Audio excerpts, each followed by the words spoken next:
कामगार आणि औद्योगिक न्यायालय आणि सहाय्यक कामगार आयुक्त कार्यालय सोलापूर आणि इतर 4 कार्यालय मोहोळ तालुक्यात स्थलांतर झाल्यामुळे कामगार संघटना महासंघाच्या वतीने शासनाकडे पाठपुरावा चालू होता. मतदानानंतर रस्ता रोको आणि इतर आंदोलनाचा मार्ग स्वीकारण्यात आला होता.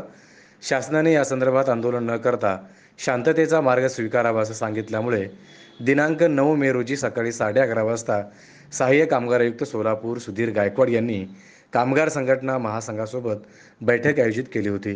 या बैठकीत कामगार संघटना महासंघाच्या वतीने महासंघाचे अध्यक्ष साथी बशीर अहमद, शिवसेना शिंदे गट कामगार आघाडीचे अध्यक्ष साहेबांना तिग्गेळी यांनी सांगितलं की 7 डिसेंबर 2023च्या शासन निर्णयामध्ये मुख्यालयाच्या ठिकाणी कामगार भवन बांधण्यात यावे. या बैठकीत कामगार आणि औद्योगिक न्यायालय आणि सहाय्यक कामगार आयुक्त आणि इतर 4 शासकीय कार्यालय कामगार भवनाच्या छताखाली एकत्रित सर्व कार्यालय बांधण्याची तरतूद नमूद करण्यात आली आहे. त्याप्रमाणे मुख्यालयाच्या ठिकाणीच कामगार भवन उभारण्यात यावं. 8 पर्यायी खुली जागा, 4 इमारती उपलब्ध असलेल्या जागा साथी बशीर अहमद यांनी प्रशासनाच्या निदर्शनात आणून दिला आहे.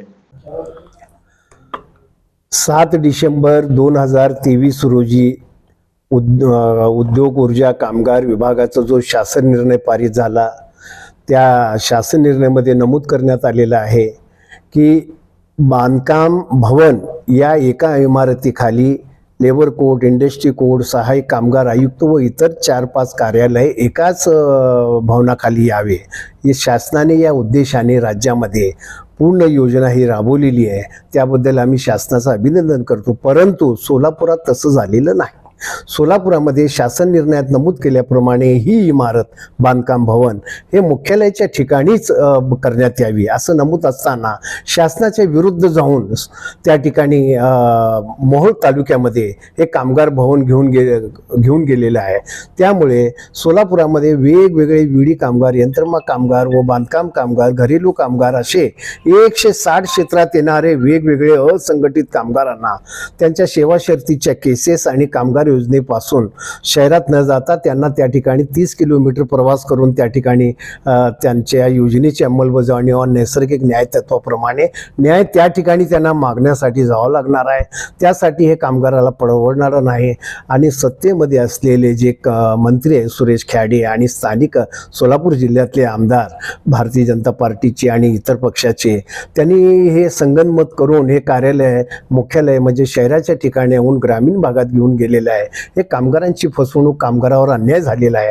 हे 5 लाख कामगारांचा प्रश्न आहे. फार मोठा प्रश्न असल्यामुळे कामगारांची फसवणूक, आर्थिक फसवणूक, नैसर्गिक न्याय तत्वाप्रमाणे मिळणाऱ्या न्यायापासून हे 5 लाख कामगार वंचित राहणार आहेत. म्हणून या ठिकाणी आज शासनाने सोलापूरच्या सहाय्यक कामगार आयुक्तांना काल बैठक लावली. बैठकीमध्ये आम्ही तेच मुद्दा उपस्थित केलेला आहे की शासन निर्णयाप्रमाणे मुख्यालयात तुम्ही कामगार कार्यालय आणलं पाहिजे होतं, कामगार भवन त्या ठिकाणी निर्माण केलं पाहिजे होतं, ते केलेलं नाही.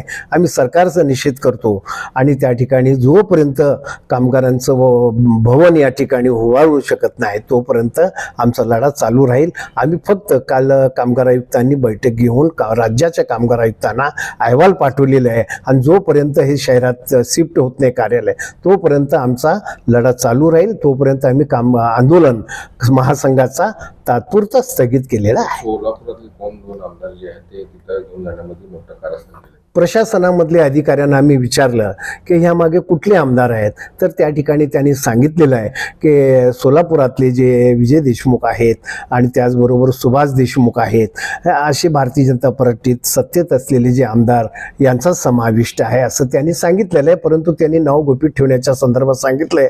त्या अधिकाऱ्यांचे नाव मात्र आम्ही सोलापूरच्या ज्युडिशियल कोर्टामध्ये आणि मुंबई उच्च न्यायालयामध्ये अफिडेव्हिट दाखल करून जाहीर करणार आहोत. काही मोठा आर्थिक घोटाळा आहे असा संशय येतो का? संशय म्हणजे 100% यात भ्रष्टाचार झालेला आहे. कारण सोलापूरमध्ये खुली जागा 8 आहेत शहरात मुख्यालयाच्या ठिकाणी आणि 4 इमारती ऑलरेडी असताना 2 एकर जागा खरेदी करायची गरज काय, कोट्यावधी खर्च बांधकाम भवन ग्रामीण भागामध्ये करण्याची गरज नसताना ते करण्यामागचा उद्देश एकच आहे, म्हणजे थोडक्यात यात भ्रष्टाचार झालेला आहे. सत्तेमधले लोक हे भ्रष्टाचार केलेले आहे. अन्यथा आता तुम्ही काय करणार? आम्ही आंदोलन करणार, वेळ प्रसंगी न्यायालयामध्ये जाणार. SB न्यूज चॅनलला लाईक करा, शेअर करा, सबस्क्राईब करा.